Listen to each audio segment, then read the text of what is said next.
Okay, so 140 is a rhythm-based platformer. It's made by Jeppe Carlson, who you may know as the lead designer of Limbo and Inside. And 140, the main thing to know about a speedrun of the game is that it has a frame rule similar to Super Mario Bros. 1. So, you can only gain or lose time in increments of about 0.4 seconds, 0.430 to be exact.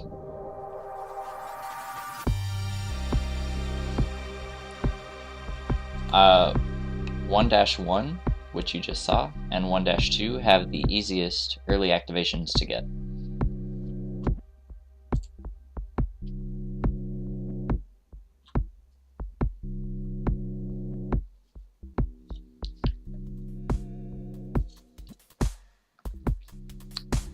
The reason the frame rule is 0.43 seconds is that the game's audio runs at 140 beats per minute, the music, and the game itself is designed around that. So you have platforms spawning in and out on beat, and the orb you have to collect at the end of every level can only be activated on every beat, which is about 0.43 seconds. So, what you just saw there in 1-3 was the first difficult cycle save. It's a precise jump onto the last of the 3 blocks, so that you can move forward and set up these elevators to easily fall into where the orb is.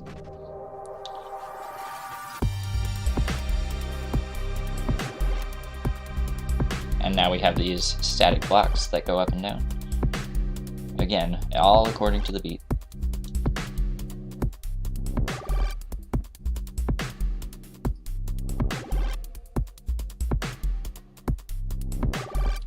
The small pillars you see rising as I pass them are save points. In case I die, I will be transported back to them.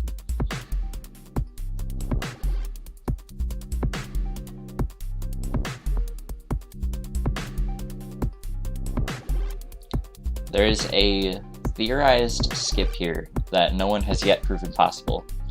If you jump onto that first platform perfectly as the static rises up, followed by a coyote jump into the orb as it's going down, you may be able to catch it without having to wait a cycle for it to go up again. We've come very close to pulling that off, but it would be insanely precise, if it's even possible.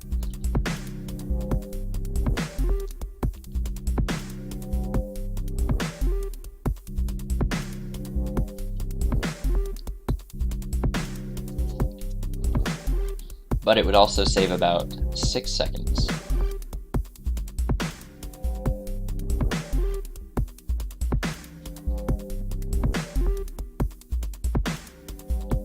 Now, 1-5 is a pretty long stage that doesn't introduce much new stuff. However, it is the only stage in the game that does not follow the frame rule, so you can get as perfect an activation as possible, which you will see in a bit.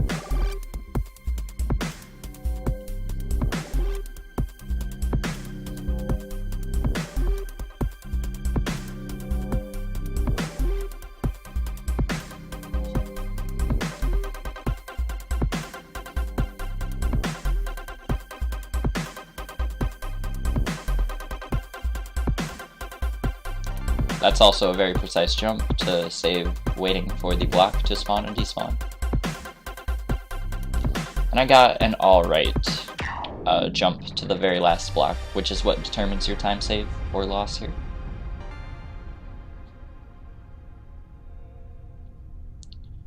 Now, this is the first boss of 3 bosses in the game. It's also the most difficult. Lots of very close dodges most of the time. There is a general pattern you can take.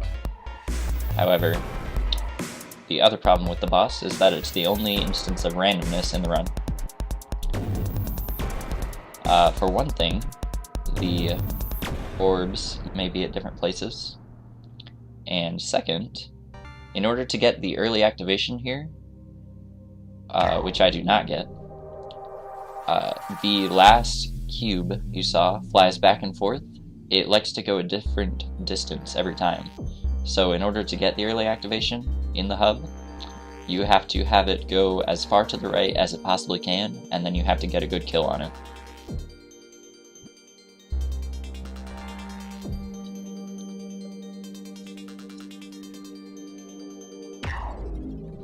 And I got the activation for 2-1, the early activation. There is a setup for it that I recently learned, but winging it like that is also pretty entertaining.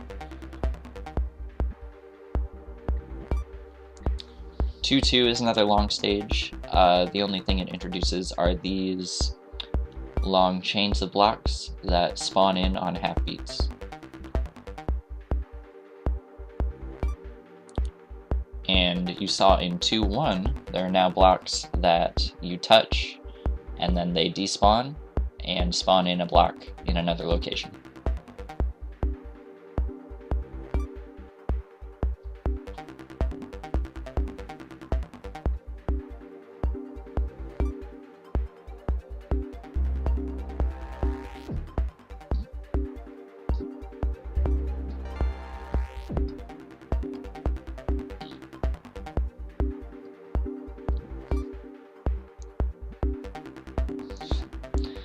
The early activation here is always dodgy.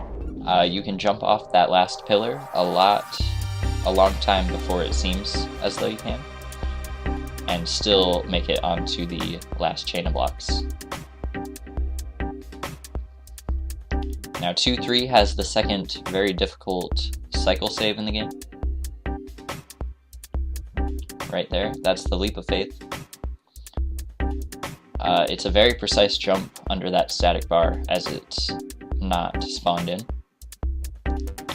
And it's easier to do with a coyote jump, but it's still fairly precise.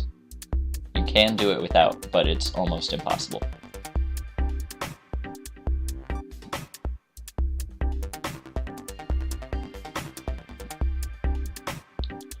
Coyote jumping, if I haven't explained, similar to other games like V6 or Limbo,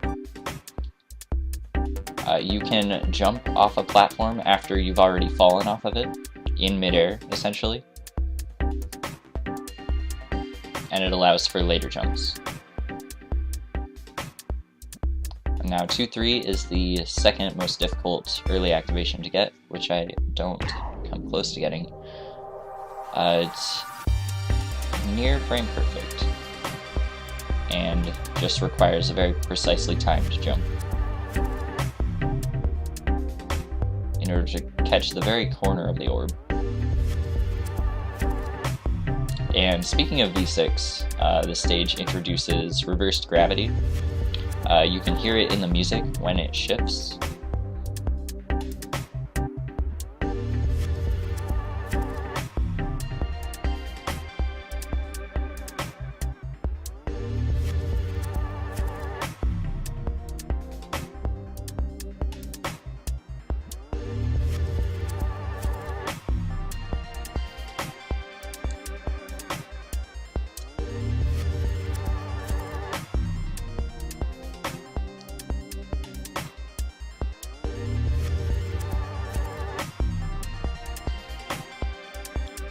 Now 2-4 is another pretty precise activation, not as difficult as 2-3 or some of the later ones. Just a precise fall onto the very tip top of that orb, which I do not get.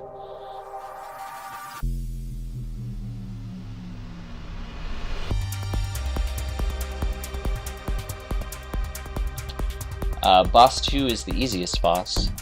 These blocks always follow the same pattern, so you simply memorize that and where to go. One thing I'll mention while I have the time is the two timers in the upper left corner. The first of the two is the in-game time, and the second is the real time.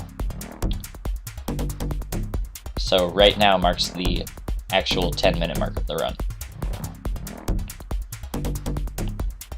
And that's not actually a part of the main game itself. That is a community-made mod. We have Dalith to thank for that. The reason we use in-game time on the leaderboards is because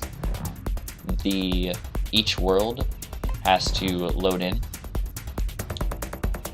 and that can take a variable amount of time based on how good your hardware is. So for example, I at one point was 4th place on the leaderboards, but I had RTA world record, amusingly enough.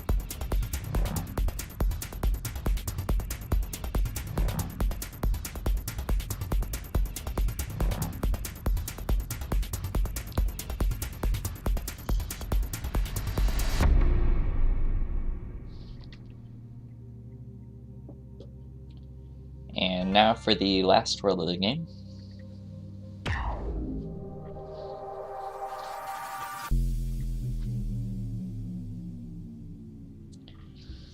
"3-1" contains the single most difficult skip of the game, and it also only saves about 2.5 seconds. It's Widow, and it's right here. You clip into the corner of the top block by jumping off the bottom block right as the top block spawns in, so that you can reactivate it and then go across all 3 blocks on top faster than having to go back and forth.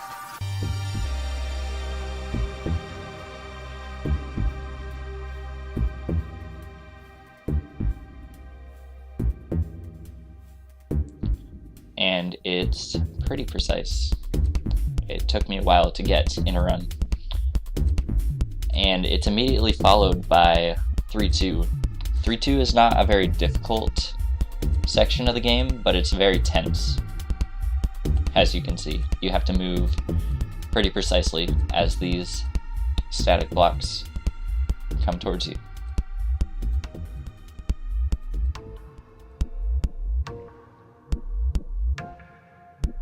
Sadly, there is no way to activate this 3-2 orb earlier.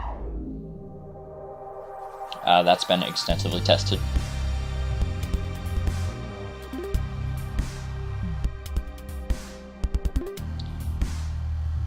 And 3-3 is one of the most interesting stages of the game to speedrun. There's a very fast skip called Eevee skip, which was found by Eevee Spirit, or EVSRL now. Now there is a slower skip, which is the one I do, called Zet skip, which was found by Zet237. Which simply involves jumping back to the higher platform as you collect the orb, so you don't have to do an extra jump. In Eevee skip, you collect the orb as it's on the middle block, and it's also one of the most precise tricks in the game, most precise early activations. And there is a setup for it that involves counting triplets to the beat, and it's still near impossible to pull off.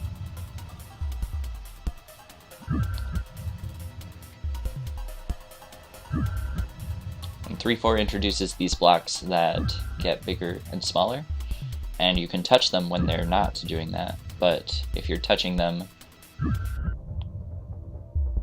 as they expand or contract, then you die.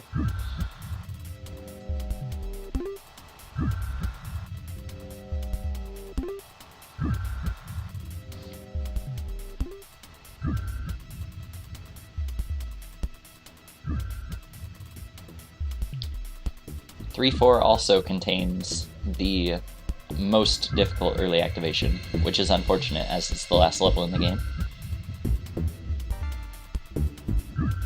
If you start moving left with that orb as soon as you possibly can, you almost clip into the static. 1 frame of movement too early and you die, 1 frame of movement too late and you won't get the early activation. That section is known as Dream Crusher. It's not that difficult if you're not going for the early activation, but it's known to end a few runs due to nerves.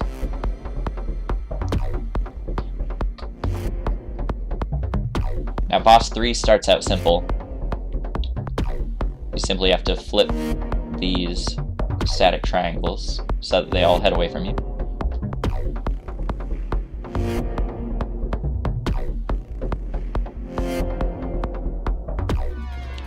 And it gets a bit more complex.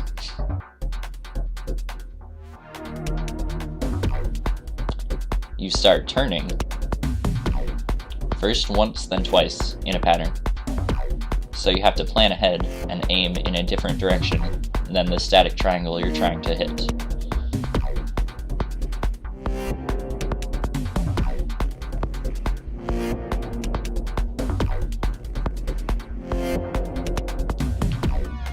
Now, fortunately, stage 2 of the boss is the most difficult stage, because there's a pattern that you can follow in stage 3. Just because of how all the turning works out.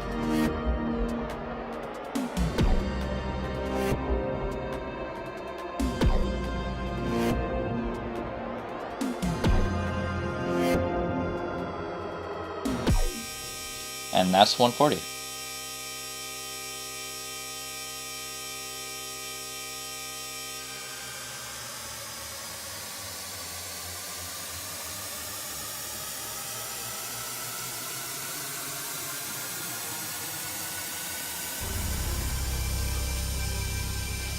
The game has an enrapturing ending.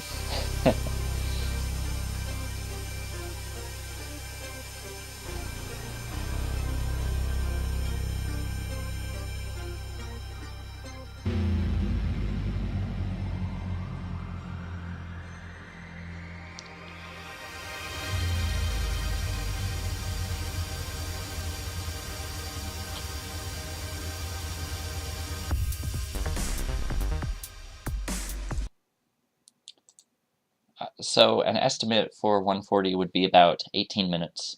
The run can be completed even with multiple attempts on each skip that end in death in less than 18 minutes RTA. And that's the game. Thank you very much for watching.